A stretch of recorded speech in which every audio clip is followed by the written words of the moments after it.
সমৃদ্ধিকে রুমে এনে বিছানা ছুঁড়ে ফেলল আরাব। সশব্দে দরজা বন্ধ করে সমৃদ্ধির দিকে এগিয়ে যেতেই সমৃদ্ধি বলল, আমাকে এভাবে টেনে নিয়ে এসেছেন কেন? আরাব এগিয়ে গিয়ে বিছানার সাথে সমৃদ্ধির হাত চেপে ধরে বলল, ওই নিবিড় তোমাকে ছোঁয়ার সাহস পায় কি করে? খুব শখ তাই না ওই নিবিড়ের হাত ধরে বোরিংনেস কাটাতে যাওয়ার? তোমার হাত পা ভেঙে আমি রুমে বসিয়ে রাখব। সমৃদ্ধি রেগে গিয়ে বলল, নিবিড় ভাইয়ার সাথে গেলেই বা আপনার কি? আর উনি আমার হাত ধরেছে বলে এভাবে রিয়্যাক্ট করছেন কেন? আরাব রেগে গিয়ে সমৃদ্ধির হাত শক্ত করে চেপে ধরে দাঁতে দাঁত চেপে বলল, কারণ তুমি আমার ওয়াইফ সমৃদ্ধি। সমৃদ্ধি তাচ্ছিল্য হেসে বলল, ওয়াইফ, সেটা তো শুধু নামমাত্র। আমাকে কেউ ছুলেই বা আপনার কি? আপনার তো তাতে কিছু যাওয়া আসার কথা না। আরাব রাগী গলায় চেঁচিয়ে বলল, কারণ আমি তোমায় ভালোবাসি। ভালোবাসি তোমায় আমি। আমার ভালোবাসাকে অন্য কেউ স্পর্শ করবে সেটা আমি কোনোদিনও সহ্য করব না। সমৃদ্ধি অবাক হয়ে গেল। আরাব তাকে ভালোবাসে? ঠিক শুনল তো সে। সমৃদ্ধি এক দৃষ্টিতে আরাবের দিকে তাকিয়ে আছে। আরাবের দৃষ্টি শীতল হয়ে এল। সমৃদ্ধির এমন চাহনিতে ওর রাগ নিমিষেই গলে গেল। শান্ত স্বরে বলল, তোমাকে আমি ভালোবেসে ফেলেছি। Yes, I really love you Samriddhi. নিজের অজান্তেই তোমায় ভালোবেসে ফেলেছি আমি। তাই আমি ছাড়া তোমাকে কেউ স্পর্শ করলে তাকে আমি খুন করে ফেলব। তুমি শুধু আমার। শুধু আমার। সমৃদ্ধি বলল, আমার অ্যাক্সিডেন্টের সময় একজন ছেলে আমাকে কোলে নিয়ে হসপিটালে এডমিট করেছিল, তখন কি করতে পেরেছেন আপনি? নাকি এখন ওই ছেলেকে খুঁজে বের করে খুন করবেন? সমৃদ্ধির কথা শুনে আরাব হেসে ফেল। বলল, ওই ছেলেটা আমিই ছিলাম। তোমাকে হসপিটালে সেদিন আমি এডমিট করেছিলাম। সমৃদ্ধি বুঝতে পারল তাহলে সেই অক্ষরের সিগনেচারটা আরাবেরই ছিল। সমৃদ্ধি হাত মোচড়ামোচড়ি করতে করতে বলল, দেখি সরুন। হাত ছাড়ুন আমার। আরাব হাত ছাড়ল না, বরং আরও ভালোভাবে চেপে ধরে করুণ স্বরে বলল, আমি তোমায় ভালোবাসি সমৃদ্ধি। তুমি আবার আগের মতো করছ। তোমার এত অবহেলা, এড়িয়ে চলা, এসব আমি আর নিতে পারছি না। প্লিজ আমার থেকে আর দূরে থেকো না। এত দূরত্ব আমার আর ভালো লাগছে না। সমৃদ্ধি বলল, এই কদিনের দূরত্বই সহ্য করতে পারছেন না? আর ভাবুন তো, এতগুলো দিন ধরে আপনাকে ভালোবাসি। বিয়ের আগের কথা বাদই দিলাম, বিয়ের পরেও আপনি অবহেলা করেছেন আমায়। আমি কিভাবে তখন সহ্য করেছি বলতে পারেন? সমৃদ্ধি আরাবের হাত সরানোর চেষ্টা করতে করতে বলল, দেখি হাত সরান। ঘুমাবো আমি। আরাব সমৃদ্ধির আঙ্গুলের ভাঁজে আঙ্গুল চেপে ধরল। সমৃদ্ধির আরও কাছাকাছি গিয়ে বলল, খুব তো নিবিড়ের সাথে আফসোস করছিলে, তোমার কপালে নাকি একটা আনরোমান্টিক এলিয়েন জুটেছে। ঠিকই তো বলেছি। আরাব সমৃদ্ধির দিকে ঝুঁকে গালে চুমু খেয়ে কানের কাছে ফিসফিসিয়ে বলল, আমি রোমান্টিক নাকি আনরোমান্টিক সেটা এখনই প্রমাণ হয়ে যাক তাহলে। বলেই আরাব বাঁকা হেসে চোখ টিপ দিল। আরাবের কথায় সমৃদ্ধি লজ্জায় চোখ নামিয়ে নিল। বা হাত বাড়িয়ে টেবিল ল্যাম্পটা বন্ধ করে দিল আরাব। বাইরে বিদ্যুৎ চমকাচ্ছে। ঝড়ো হাওয়া বইছে। কিছুক্ষণের মাঝেই ঝমঝমিয়ে বৃষ্টি নামল। আরাব সমৃদ্ধিও নিজেদের রাগ অভিমান ভুলে একে অপরকে ভালোবেসে কাছে টেনে নিল। সোফায় বসে নিবিড়ের নাকে হাতে আঘাত লাগা জায়গাগুলোতে ব্যান্ডেজ করে দিচ্ছে পূর্ব। পাশে আফসিন আর মোনা বসে আছে। নিবিড় চেঁচিয়ে বলে উঠল, তোর জন্য এমন হয়েছে আফসিন। আরেকটু হলেই আজ আরাব আমার উপরে যাওয়ার টিকিট কেটে ফেলেছিল। তোর এই মাথামোটা মার্কা প্ল্যানের কারণে এখন আমার এই অবস্থা। আফসিন বলল, শরীরে। আমি কি জানতাম নাকি আরাব এতটা রেগে যাবে? আমি তো শুধু। নিবিড় নাকের ব্যান্ডেজে হাত দিয়ে বলল, চুপ, কথাই বলবি না। আমার নাকটা পুরো ফেটে গেছে। আফসিন বলল, মরে তো আর যাসনি। এমন ভাব করছিস যেন তোর হাত পা ভেঙে গেছে। হাত পা না ভাঙলেও রক্ত তো বেরিয়েছে। পূর্ব ব্যান্ডেজ করা শেষ করতে করতে বলল, এবার একটু থামবে তোমরা? এই মাঝরাতে কি শুরু করেছ? আফসিন, রুমে চলো। আর নিবিড়, তুইও রুমে যা। মেডিসিন খেয়ে ঘুমিয়ে পড়। দেখবি ঠিক হয়ে যাবে। নিবিড় রাগ করে উঠে চলে গেল। ড্রয়িংরুমের লাইট অফ করে সবাই নিজেদের রুমে চলে গেল। বৃষ্টি ভেজা সকাল। সমৃদ্ধির ঘুম ভেঙেছে কিছুক্ষণ আগে। আরাব তাকে বুকে জড়িয়ে ঘুমিয়ে আছে। সমৃদ্ধির আজ ভীষণ খুশি লাগছে। অবশেষে আরাবও তাকে ভালোবাসল। এই দিনটার অপেক্ষাই তো ছিল সমৃদ্ধি এতদিন। সমৃদ্ধি এক দৃষ্টিতে তাকিয়ে আছে আরাবের দিকে। ফোনের অ্যালার্ম বেজে ওঠায় ঘুম ভেঙে গেল আরাবের। চোখ মেলতেই দেখল সমৃদ্ধি তার দিকেই তাকিয়ে আছে। আরাব মুচকি হেসে সমৃদ্ধির কপালে চুমু খেয়ে বলল, good morning my dear wife. সমৃদ্ধিও হেসে জবাব দিল, গুড মর্নিং। সমৃদ্ধি আরাবকে সরিয়ে উঠে বসে বলল, যান ফ্রেশ হয়ে নিন, আমি গিয়ে ব্রেকফাস্টের ব্যবস্থা করছি। ওকে, বলে আরাব উঠে দাঁড়াল। ওয়াশরুমে চলে যেতেই সমৃদ্ধিও উঠে দাঁড়াল। বিছানা গুছিয়ে রুম থেকে বের হয়ে ডাইনিংয়ে আসল। সবার জন্য ব্রেকফাস্টের ব্যবস্থা করতে করতে মোনাও ডাইনিংয়ে হাজির হল। তোমাকে হেল্প করব সমৃদ্ধি? মোনার ডাকে সমৃদ্ধি পিছন ফিরে তাকাল। মোনাকে দেখে মুচকি হেসে বলল, আমার হয়ে এসেছে প্রায়, তুমি বসে পড়ো। একে একে সবাই এসেছে ব্রেকফাস্ট করতে। বা হাতে ব্যান্ডেজ নিয়ে নিবিড় এসে বসল। নিবিড়ের এই অবস্থা দেখে সমৃদ্ধির খারাপ লাগল। তাকে আর আরাবকে মিলিয়ে দিতে গিয়ে মাঝখান থেকে বেচারা নিবিড় ফেসে গেল। আরাব ডাইনিং এ আসতেই নিবিড় বলল, কাল আরেকটু হলে তো মেরেই ফেলতি আমায়। আরাব ব্রেড হাতে নিতে নিতে বলল, তোর ভাগ্য ভালো তুই এখনও বেঁচে আছিস। আফসিনদের কারণে কাল তোকে দেখে নিতে পারলাম না, নয়তো আমার বুয়ের গায়ে হাত দেয়ার শাস্তি কি হয় সেটা তোকে বুঝিয়ে দিতাম। আফসিন মাঝখান থেকে বলে উঠল, আরাব, এটা আমাদের প্ল্যান ছিল, তোকে জেলাস ফিল করানোর জন্য, যাতে তুই রেগে গিয়ে সমৃদ্ধিকে ভালোবাসার কথা বলিস। নিবিড় ইচ্ছে করে সমৃদ্ধির হাত ধরেনি, আমিই বলেছিলাম হাত ধরতে। আরাব অবাক হয়ে বলল, তোরা সবাই সব জানতি? তার মানে তুমিও জানতে এসব কিছু? শেষ কথাটা সমৃদ্ধির দিকে তাকিয়ে বলল আরাব। সমৃদ্ধি বলল, আমি কিছুই জানতাম না এসবের। আরাব কিছুই বলল না আর। পূর্ব বলল, তোমাদের মাঝে সব ঠিকঠাক হয়েছে তো আরাব? আমার বোনটাকে যখন ভালোইবাসো সেটা বলে দিলেই তো পারতে এতদিন। তাহলে তো আর এভাবে দূরে দূরে থেকে কষ্ট পেতে হয় না দুজনকে। নিবিড় বলে উঠল, আরে পূর্ব ভাই, রাখেন তো আরাবের কথা। ওর আর ভাবির মধ্যে সবকিছু ঠিক হয়ে গেছেই। না হয়ে যাবে কোথায়? প্ল্যানিং মিশন তো সাকসেসফুল হয়েছেই। দেখেন না আমার নাকের অবস্থা। আমার নাক ফাটিয়ে হলেও ওর আর ভাবির মধ্যে সবকিছু ঠিকঠাক হয়েছে। নিবিড়ের কথা বলার স্টাইলে সবাই হেসে উঠল। নিবিড় পূর্বকে বলল, আমার নাকের দিকে একবার তাকান ভাই। দেখেন তো নাকটা কি এখনও আগের মতো আছে নাকি চ্যাপ্টা হয়ে গেছে। এমনিতেই কপালে গার্লফ্রেন্ড জোটে না, নাকটা চ্যাপ্টা হয়ে গেলে তো কপালে বউও জুটবে না। আরাব খেতে খেতে বলল, আরে জুটবে জুটবে, আমি তোর বিয়ের ব্যবস্থা করব। তুই আমার একমাত্র বেস্ট ফ্রেন্ড, তোকে কি সারা জীবন সিঙ্গেল রাখব নাকি? নিবিড় বলল, কাল রাতে মারার সময় বেস্ট ফ্রেন্ডের জন্য একটুও মায়া হল না? ইস, কি ঘুষিটাই না দিলি। আমার নাকটা পুরো শেষ। এজন্যই তো তোর বিয়ের ব্যবস্থা আমি করব। তোর সাথে ওই রাইসা ন্যাকুর বিয়ে দিয়ে দিব। নিবিড় অ্যান্ড রাইসা ন্যাকু একদম পারফেক্ট জুটি। আরাবের কথায় সবাই হেসে উঠল। মোনা জিজ্ঞাসা করল, আরাব ভাই, ওনার গার্লফ্রেন্ড আছে? জানতাম না তো।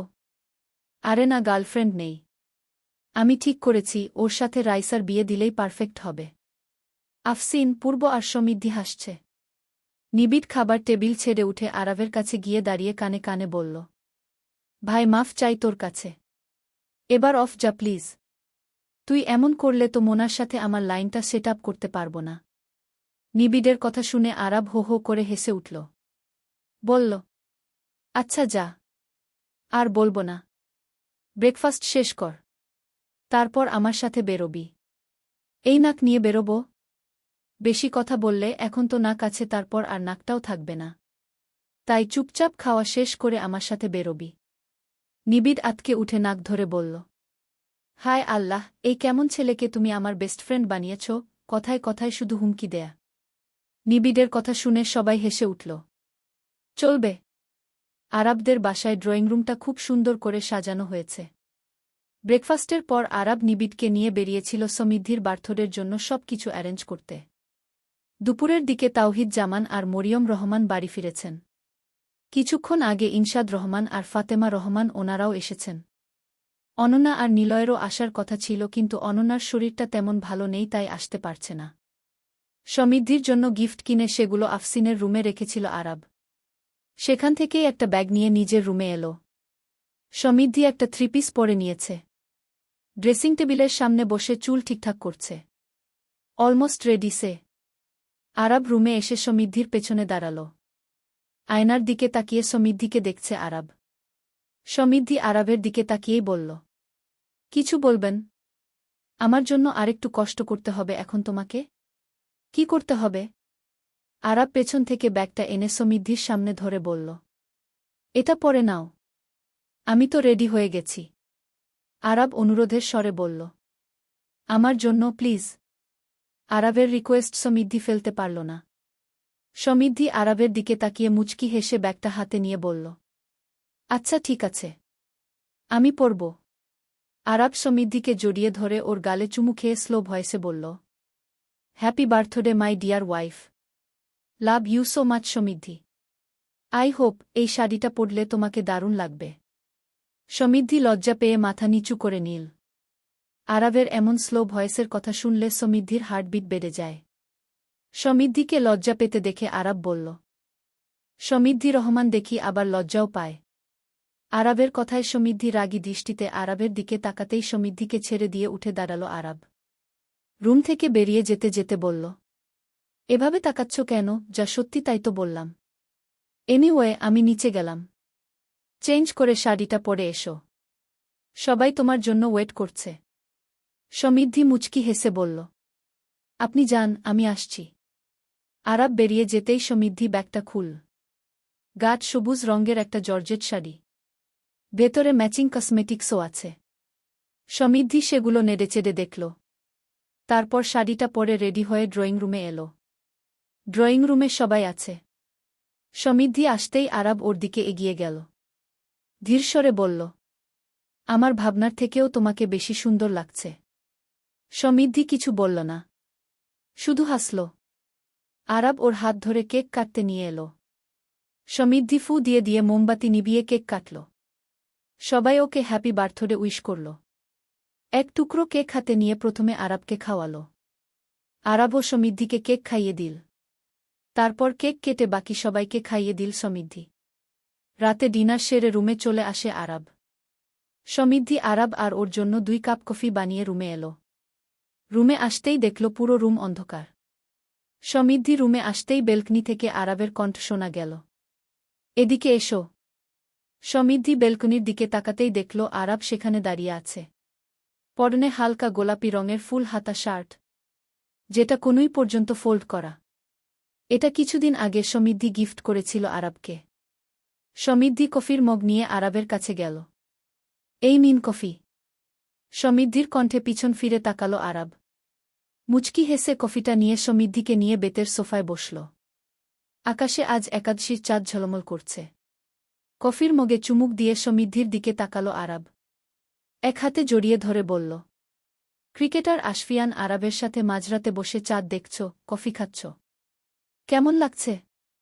সমৃদ্ধি আরাবের দিকে ঘুরে বসল। আরাবের দিকে তাকিয়ে বলল, আরাব। আরাব শান্ত দৃষ্টিতে তাকাল। বলল, বলো।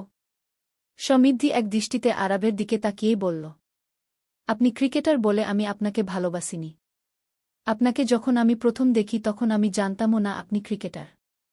আমি আপনার পেশাকে না, আপনাকে ভালোবেসেছি। প্রথম দেখাতেই আপনার উপর আসক্ত হয়ে পড়েছি আমি। ভালোবেসে ফেলেছি।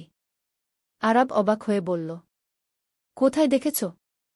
সমৃদ্ধি কফির মগে চুমুক দিয়ে মুচকি হেসে বলল, সবকিছুই কি জানতে হবে? এটা না হয় না জানাই থাকুক। সমৃদ্ধি কফিটা শেষ করল। আরাবের বাহু জড়িয়ে ধরে কাঁধে মাথা রেখে আকাশের দিকে তাকাল। কিছুটা সময় এভাবেই কেটে গেল। নীরবতা ভেঙে সমৃদ্ধি বলল, গান পারেন? একটু আধটু। একটু গাইবেন প্লিজ। সমৃদ্ধির আবদারে আরাব রাজি হল। সমৃদ্ধি মুগ্ধ নয়নে অধীর আগ্রহে ভালোবাসার মানুষটার কণ্ঠে গান শোনার জন্য তাকিয়ে রইল। আরাব সমৃদ্ধির দিকে তাকিয়ে মুচকি হেসে গান ধরল।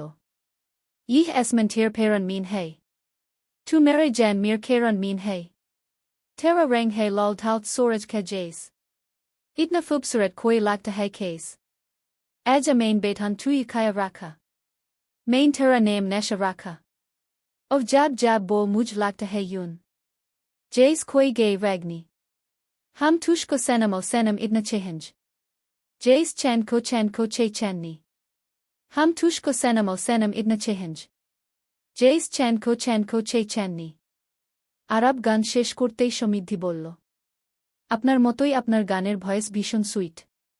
আপনি যে এত ভালো গাইতে পারেন জানতামই না। এবার থেকে আমাকে গান গেয়ে শোনাতে হবে কিন্তু। সমৃদ্ধির কথা শুনে আরাব হালকা হাসল। সমৃদ্ধি ঘোরলাগা দৃষ্টিতে আরাবের দিকে তাকিয়ে বলল, হাসলে আপনাকে দারুণ লাগে। বিশেষ করে আপনার গালে পড়া টোলগুলো। আপনার এই হাসির প্রেমেই তো পড়েছি আমি। I am obsessed with your dimple smile mister Ashfiyan Arab. Arab ঠোঁট প্রসারিত করে হেসে সমৃদ্ধিকে জড়িয়ে ধরল। সমৃদ্ধির দুই গালে হাত রেখে চোখে চোখ রেখে বলল, And I am obsessed with your sweet face my wife। বলে সমৃদ্ধির কপালে চুমু খেয়ে সমৃদ্ধিকে কোলে তুলে নিল। আচমকা কোলে নেয় সমৃদ্ধি ভয় পেয়ে আরাবের গলা জড়িয়ে ধরল। আরাব মুচকি হেসে সমৃদ্ধিকে নিয়ে রুমের ভিতর পা বাড়াল। আফসিন বিছানায় বসে ল্যাপটপে কাজ করছে। আগামীকাল কিছু নতুন ড্রেস লঞ্চ করবে। আফসিন অফিসের কিছু ইম্পর্ট্যান্ট ডকুমেন্টস চেক করতে করতে পূর্বকে বলল, পূর্ব এক কাপ কফি করে দিবে প্লিজ। মাথাটা ভীষণ ধরে আছে আমার। পূর্ব ঘুমানোর প্রস্তুতি নিচ্ছিল। আফসিনের কথা শুনে বিরক্ত হয়ে বলল, এই কয়েক ঘন্টা যাবৎ কফি বানিয়েই দিচ্ছি। পারব না আমি আর। এবারই শেষ। আর বলব না। এবারই শেষ বলতে বলতে এই নিয়ে 4 কাপ কফি খেয়েছ। আমি আর পারব না বানাতে। নিজেরটা নিজে বানিয়ে খাও। আমি ঘুমাবো এবার। বলেই পূর্ব উল্টো দিকে ঘুরে শুয়ে পড়ল। আফসিন ল্যাপটপ অফ করে রুম থেকে বেরিয়ে যেতে যেতে বলল, মাথা ধরা নিয়ে এখন আবার কফি বানিয়ে খেতে হবে। ধুরর, ভাল্লাগে না আমার। সকাল 7টা বাজে। নিবিড় ঘুম থেকে উঠে ফ্রেশ হয়ে ডাইনিং এ আসতেই দেখে মোনা কিচেনে কিছু একটা করছে। নিবিড় উঠে কিচেনে গিয়ে জিজ্ঞেস করল, কি করছেন এই সকালবেলায়? মোনা হাতের উল্টোপিঠ দিয়ে ঘাম মুছে বলল, একটু নাস্তা বানাচ্ছি। আপনি তো একদম ঘেমে গেছেন। আমি হেল্প করব আপনাকে? দরকার নেই। পারব আমি। আমি হেল্প করলে দ্রুত হবে। কি করতে হবে দেখি এদিকে দিন আমায়। বলে নিবিড় কিচেনে গিয়ে দাঁড়াল। মোনা আর নিবিড় দুজনে মিলে নাস্তা বানাল। সকালবেলা ব্রেকফাস্ট করেই প্রতিদিনের মতো ক্লাস করতে ভার্সিটিতে গিয়েছে সমৃদ্ধি। ক্লাস শেষে ভার্সিটি গেটে এসে দাঁড়িয়েছে প্রায় আধ ঘন্টা মতো হবে। খালি রিক্সা পাচ্ছে না। দাঁড়িয়ে থাকতে থাকতে বিরক্ত হয়ে গেছে সমৃদ্ধি। চোখে মুখে বিরক্তির ছাপ স্পষ্ট। ফোন হাতে নিয়ে আরাবকে কল দিবে এমন সময় কেউ একজন সমৃদ্ধির হাত ধরে রিক্সায় তুলে নিল। চলবে।